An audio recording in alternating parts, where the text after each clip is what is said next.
নমস্কার, আমি নারী অ্যাস্ট্রোলজার রক্তিমা সেন।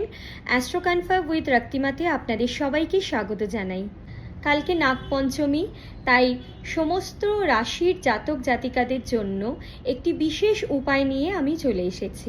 বারবার পরীক্ষায় বসছেন কিন্তু সাফল্য অর্জন করতে পারছেন না, একটুর জন্য হয়তো চুকে যাচ্ছে ব্যাপারটা, বা আপনারা অনেকেই রোগ জ্বালাতে অনেকটাই অসুবিধার মধ্যে আছেন, আর্থিক দিক থেকে অনেকটা অসুবিধার মধ্যে আছেন, বা অনেকের প্রেগনেন্সি আসতে প্রবলেম হচ্ছে, বা প্রেগনেন্সি জার্নিটাতে প্রবলেম হচ্ছে, অনেকের পড়াশোনায় অমনোযোগী হয়ে যাচ্ছে।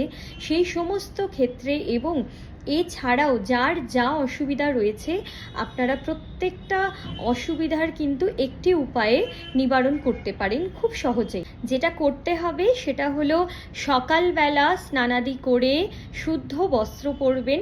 যদি কেউ সকালবেলা বিশেষ কোনো কারণে না পারেন, তাহলে সূর্য থাকাকালীন অন্তত এই উপাচারটি করবেন।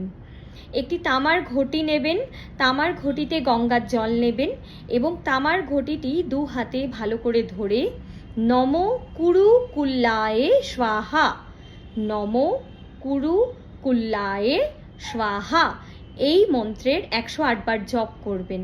জপ করার পর জলটা সিদ্ধ হয়ে গেল।